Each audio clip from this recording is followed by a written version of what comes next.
So the Sixers just played a basketball game against the Boston Celtics, and it went about as well as you thought it would. They ended up getting trampled on national television and have lost their third straight game, which is music to my ears because I don't want the Sixers to win a single game for the rest of this regular season.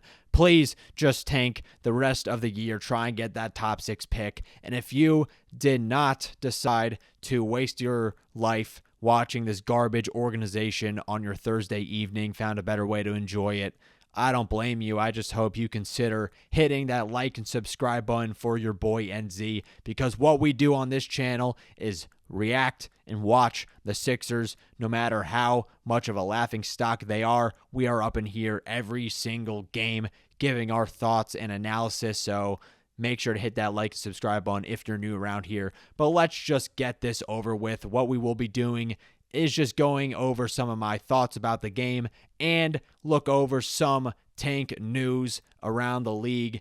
And it is some pretty interesting stuff because with the Nets and the Raptors, two teams that are going head-to-head with the Sixers in the tanking wars, they do have some pretty interesting schedules coming up that could really benefit the Sixers, so make sure to stay tuned. But yeah, this game went about as well as you thought it would with Quentin Grimes at the starting point guard position. That is not to slight Grimes at all. He is one of the only fun players on this team to watch, but I don't really think he is a point guard. I think he's more of just a versatile 3-and-D wing who can give you some good defense, but also create some shots for himself.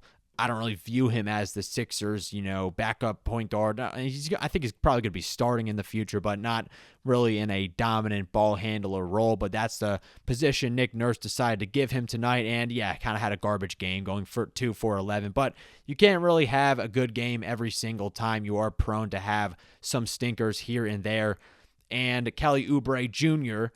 ended up having a great game, 27 points, had some great and ones and some great attacks to the basket. I don't want to hear any Kelly Oubre slander ever again. Yeah, is he a perfect NBA player? Heck no, but he is one of the only dudes on this team actually trying, and what us Sixers fans are looking for as this season comes to a close and as they start tanking is just entertaining basketball. He threw a nice lob to Adem Bona and led the Sixers in scoring. And to be honest, he has been carrying the Sixers these past couple of weeks amidst their tank. And am I saying that Kelly Oubre is a perfect role player by any means? Definitely not. He is prone to having some stupid plays, stupid turnovers and shots that make you want to thrust your head through a wall at times. But with the role he has been asked to play in with the Sixers, he has done a great job providing athleticism and some scoring punch and some great defense. It's just that what tends to happen with these role players is that when the star player isn't on the court, and these role players are typically expected to complement that star player and not take over games, they do kind of tend to look worse because they are playing out of their expectations.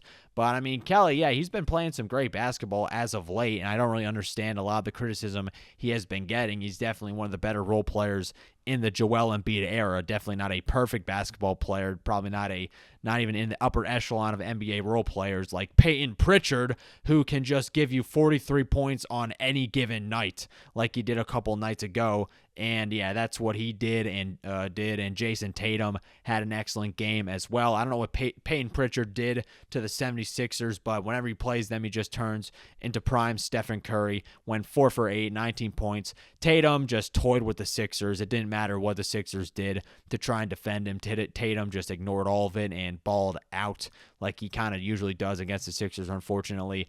But I do like seeing the Sixers play so useless because I don't really care about them winning anymore, and it's fine if these teams thrash them night in and night out. I'm glad that Jason Tatum was able to score 35 points, and he could have played with his arm tied behind his back and still probably score more than 20 points.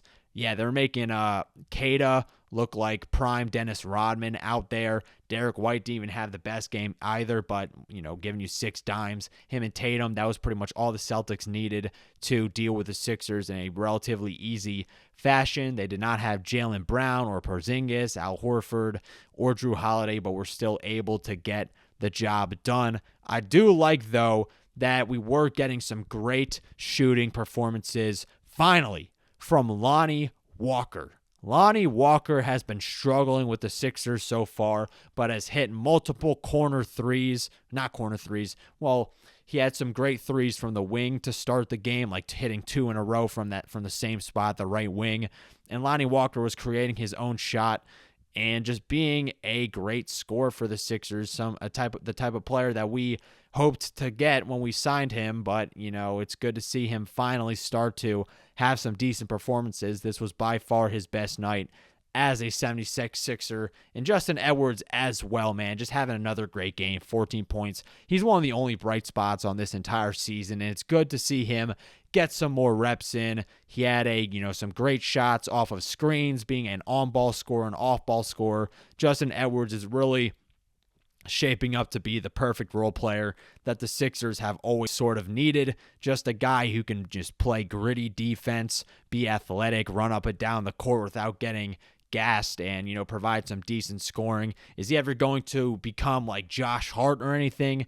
Probably not, but I think the Sixers can really use the athleticism and hustle and shot creation of Justin Edwards, and I really hope he continues to develop. Other than that, really nothing interesting happened in that game. I just want the Sixers to lose as much as possible so they get those high lottery odds, which brings us to Tankathon.com, where we got some interesting news regarding the Sixers tank war with the Brooklyn Nets and Toronto Raptors. So unfortunately, the Nets were able to lose their game against the Warriors despite them having a 20-point lead in the first quarter. I checked my phone, was like, yes, let's go. The Nets can be able to beat the Warriors, and the Sixers will be able to jump ahead of them, get that number 6 spot, but unfortunately that did not work out. And the Nets are still deadlocked with the Sixers, both 21 and 41. So the Sixers do got some work to do if they are going to, maybe in the best world, take the Raptors spot at number 5, where they have a really good chance of keeping their top 6 pick if they're able to get that number 5 spot. I don't see them overtaking the Pelicans, Jazz, Charlotte Hornets, or Wizards, but even getting ahead of the Raptors, I think that is possible, especially when you look at the next games these teams are playing. So it got me thinking, compared to the next 5 games all these teams are playing, how can the Sixers stack up, and how will that influence the tank rankings? So, yeah, the Sixers, their next 5 games, they're not playing really good teams. They're playing the Jazz and the Hawks, the Raptors, the Dallas Mavericks. The Pacers are a playoff team, so they're definitely not going to beat them. But I can see the Sixers win only 1 game in this next 5, honestly. They do only have the 26th toughest schedule in the league, but it is the Sixers, so you can't really expect them to win any games at all, especially this entire season. They've been getting blown out by the worst teams in the league, so I can't really take that seriously. But, yeah, I mean, they can win one of these games, and that will probably come against the Utah Jazz. So let's just say that the Sixers go 1-4 in these next 5 games. We go over to the Brooklyn Nets, and they're playing some decent teams as well, but they are playing the Charlotte Hornets and Chicago Bulls.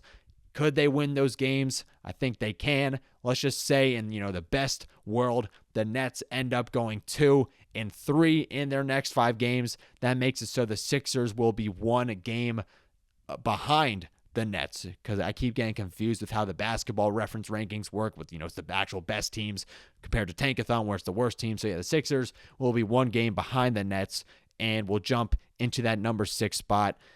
But we'll also look at the Toronto Raptors, see what they're up to.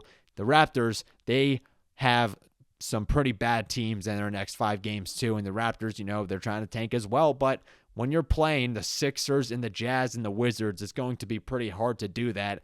So let's just say that the Wizards go, or the Raptors go 3-2 or something in their next 5. That means they're only going to be 0.5 games ahead of the Sixers, meaning that the Sixers will be able to jump into that number 5 spot. And all we need to do is have the Raptors go 3-2. They can definitely go on a winning streak if they're playing the Wizards and the Jazz, both of them twice, and the Sixers as well. Those Sixers suck against the Raptors, so I don't see them losing. I don't see the Raptors beating the Sixers, but just to, be safe, I had the Raptors going 3-2 in their next 5 games. And they do have the easiest schedule in the NBA for the rest of the season, so that can definitely help out as well. So the Sixers do have some pretty good matchups going in their favor with these other teams in the league. So if they do play their cards right, maybe even go beyond my prediction and lose 4 straight games, that can have a significant impact on where they are in the lottery odds and help them out a lot. So I do hope the Sixers are able to, lose some more games, and the Raptors maybe win some games. The Nets at least go 2-3, have them be a game ahead of the Sixers and get the Sixers in the 6th spot. But I can't talk anymore. That's pretty much all I got. I hope y'all stuck all the way to the end of this video. If you did, be sure to hit that like and subscribe button. I appreciate it. But that's all I got. I'll see y'all in the next one. Peace.